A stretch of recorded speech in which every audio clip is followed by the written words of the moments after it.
Hi everyone, welcome back to Gunpla TV, sponsored by Hobbylink Japan. It's now 2011, and I hope everybody had a great New Year's and got all their Gunpla stuff that they wanted for Christmas.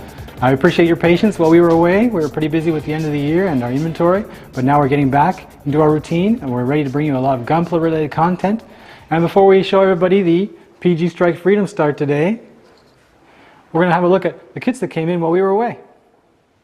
So the first thing we're going to show you is the Noble Gundam. Yeah, it's a girl Gundam. I seem to remember some controversy surrounding a girl Gundam in a recent episode of Gunpla TV. Well, the Noble Gundam came out and it was snatched up pretty quickly.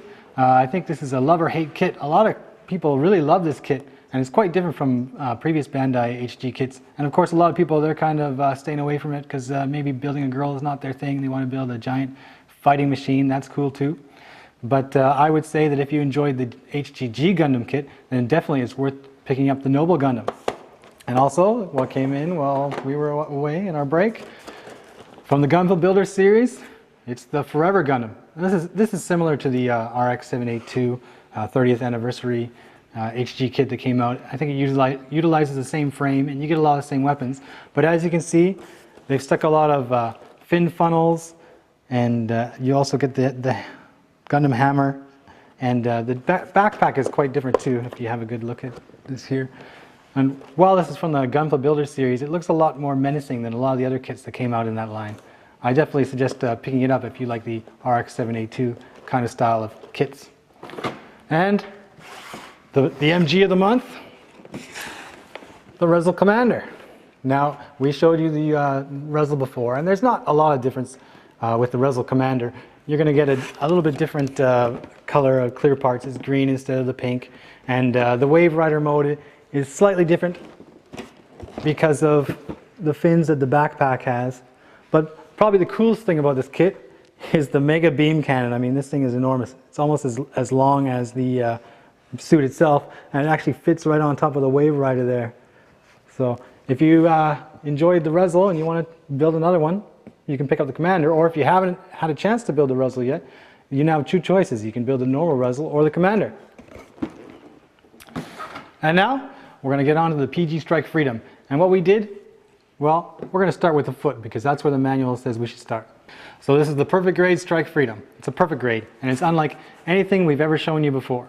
I mean, look at the size of the construction manual.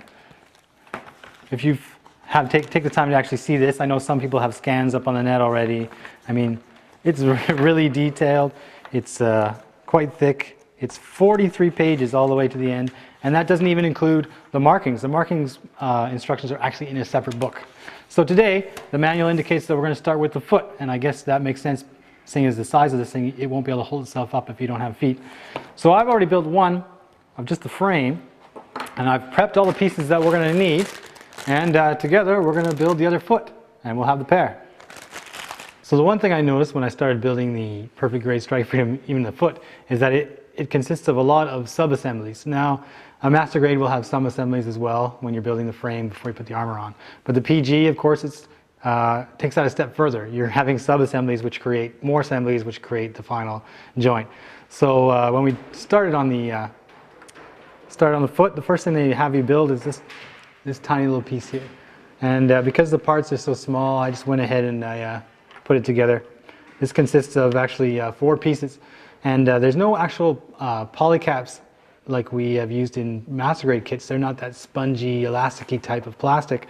This is actually a harder plastic, and while it will bend somewhat, the idea is that it retains its firmness so that it can hold the joint because this thing is very heavy. So now if I take this piece, and now comes the very first part here, where I start assembling what will be the ankle joint. And this is where also you get your silver plated parts in. Here's my silver plated parts. These are the shafts for the cylinders that will show when the foot starts moving up and down, when you start posing your animal here. So we're just going to slide this in here.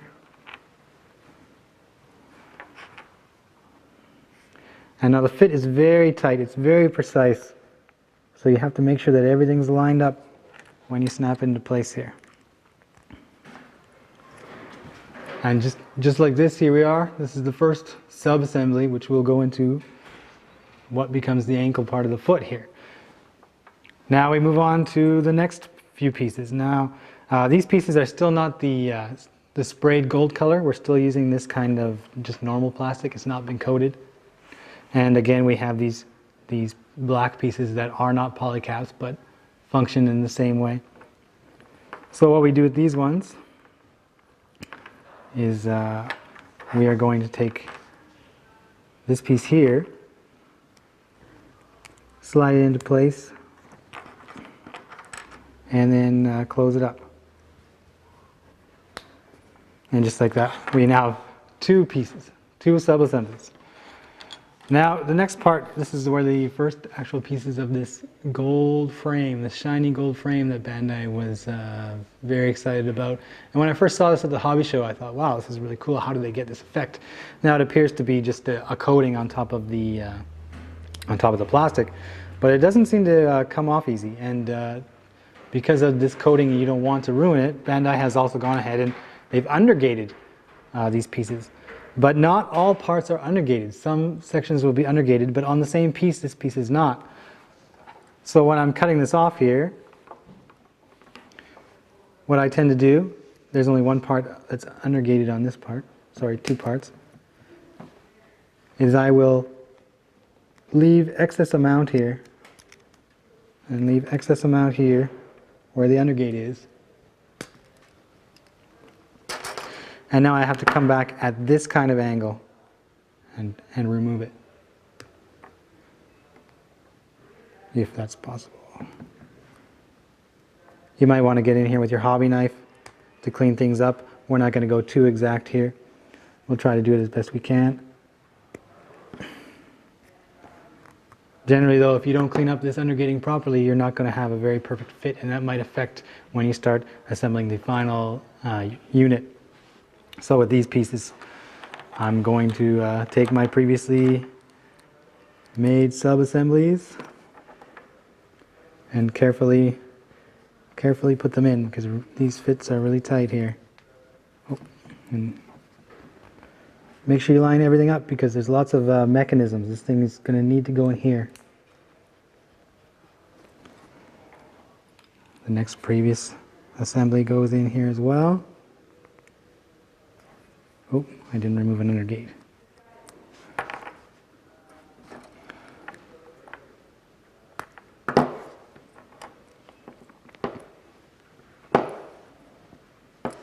Followed by the other half of that nice pretty gold here.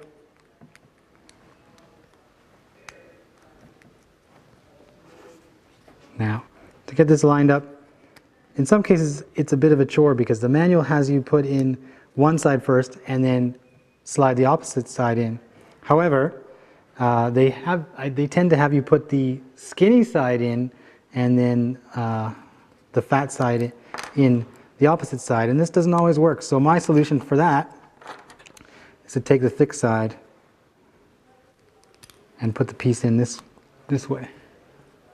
So I've already got it kind of opposite to what the manual has shown me, and then I find it for myself anyway, I can line it up a little bit easier. It goes in a little bit smoother. And there we go, we snapped it into place here. And you can see when I bend this foot, there's this mechanism that's moving. Now the next part is to put in it's a different kind of gold. Now this isn't coated from what I can tell. It cuts the same as normal plastic, it trims the same way. Generally, you're just going to slap this on the bottom of pieces. This is where, trying to get in the shot here, sorry guys. One more undergate.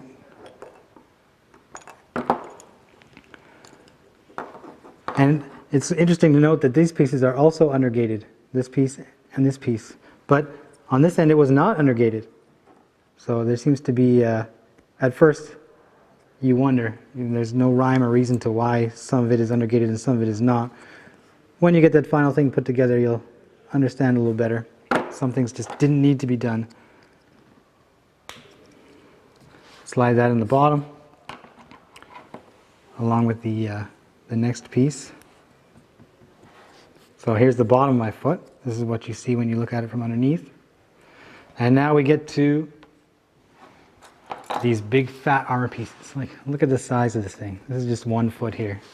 And I'm going to cut these out here and proceed to put them on. I'm not going to aim for super tidiness because it's just for video. I can clean this up afterwards.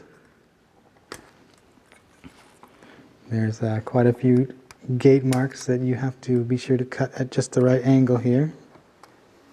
It's the first time I've encountered a gate mark that looks like this. So there's the biggest part, and while I'm at it, I'll just cut out the rest.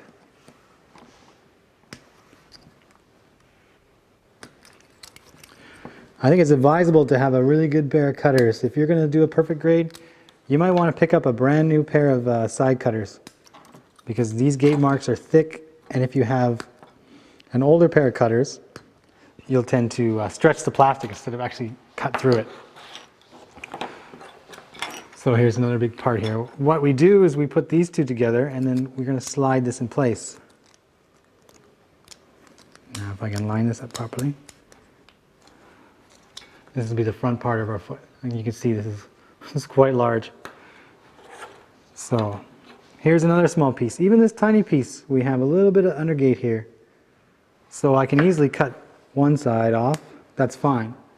But the second side, I'm going to have to be sure to remove this undergate so it sits flush.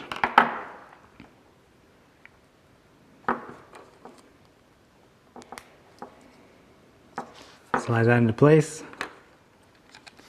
Slide this down onto the foot. Oh, it's starting to look like a Gundam foot. Now I've taken the white piece, I've already taken off the runner and cleaned up the edges with my hobby knife.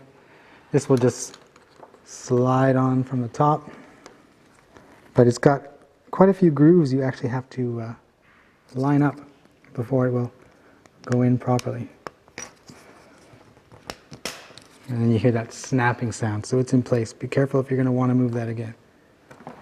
And we'll get the rear part of the heel here.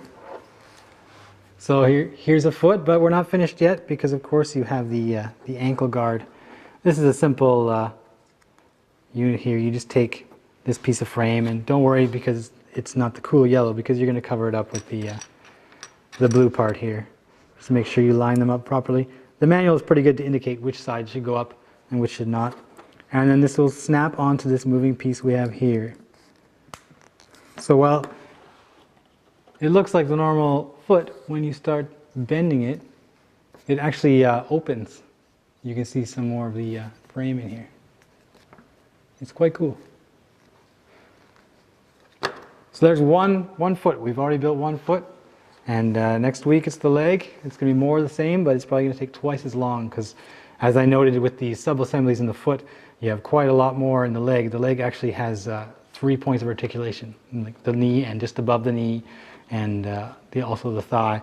So look forward to next week. And now we'll head on to the next segment of Gunpla TV. For our next segment, we're going to talk about the user content section. And we have a lot of content flowing in now, thanks to all you viewers out there. We actually have a backlog, seeing as we were away for part of the last month. So what we're doing is we're trying to put it up as fast as we can, and we know that things are going to move off the front page rather quickly. So we're going to draw some attention to the stuff we want to make sure you guys see. You almost have to check out the site every day to make sure you don't miss anything. So the first thing we're going to talk about is Kamm's HobbyLink Japan Gundam. We actually asked him if he could make one with a HobbyLink theme, and he said he could, so we sent him templates of images of our logos, and he went ahead and created decals and painted the Gundam up. And I must say, it's probably the coolest Gundam I've seen in a while, seeing as it's got the custom decals on there with the HLJ logo. I mean, how can you go wrong there? So be sure to check it out. He's also got a tutorial on how he did the damage, so if you want to try and make one yourself, you can follow along with him. Also, MatX, he won the modification category in the HobbyLink Japan Gunpla contest, and of course we asked him if he could submit some more of his work, and luckily for us he agreed, and he gave us the Chimera, and he calls it the Assault of the Chimera. And he used the MG Unicorn as the base for this kit, but he made a lot of changes on it, and you really have to compare the before and after appreciate the amount of work that he put into it. And he has also included a LED tutorial in there as well, so you can be sure to check that out. And the next one, we have a ReZEL. There's a lot of ReZELs showing up on the internet now. There's a lot of group builds and things going on. And a user by the name of Passionata, he actually painted the ReZEL. It was his first time airbrushing a kit. And he did a really great job because he didn't just go ahead and just airbrush it. He actually damaged it and created that kind of weathered effect. And he also put his own markings on there. So be sure to check that one out. And probably the one that will get a lot of interest, the 13th Prince. He submitted a little article about the G Gundam versus Gundam Wing, and he explained that that's how he actually got into Gundam, was watching those animes. The first exposure he had to Gundam and then Gunpla kits. And I think this is a good topic because we actually want to hear from you guys out there, you viewers. How did you get into Gundam? How did you find out about Gundam? How do you start building Gunpla kits? And I'll go first. I'll talk about myself. I actually didn't know much about Gundam until I moved to Japan. And once here, you see it pretty much everywhere. But I wasn't into the anime so much, so I didn't really follow the story. Once I started working at HobbyLink Japan, I'd walk around in the warehouse and I would see stacks and stacks of these boxes. And I wanted, what are these things? Why are they so popular? We'd be sending hundreds of them out a day. And so I decided to give it a try. And the first kit I picked up was the Master Grade Shinmusha Gundam, which maybe was a bit too much to bite off for a beginner. But I loved it. I got right in there, and even just building it straight out of the box, it took me a few days, and I was really excited through the whole process. It was a unique experience, and from then on, I haven't stopped. I've been going and going, and even when people have asked me to slow down a little bit, well, I'm still going on it. So be sure to write in, let us know how you got into Gundam, what effect it's had on you, and send pictures of maybe some of your first kits. We'd like to see all that kind of stuff. All right, so this brings the first episode of Gunpla TV for 2011 to a close. I hope you enjoyed this episode, and the Strike Freedom foot was enough to whet your appetite, because next week we're going to be working on the leg, and the leg is quite big, and it's going to take a lot of time to actually build it. I'll prep it as much as possible, but there's still going to be a lot of video we're going to need to take. And also, one thing I need to mention, I got an email just before we started filming today. There's going to be a Gunpla sale next week. So be sure to check out HobbyLink Japan for a lot of big savings on Gunpla related kits. And also those kits that aren't going to be on the sale, they're still 20% off. So be sure to check it out and pick up anything you've been looking for and waiting for a while. And until next week, we'll see you later.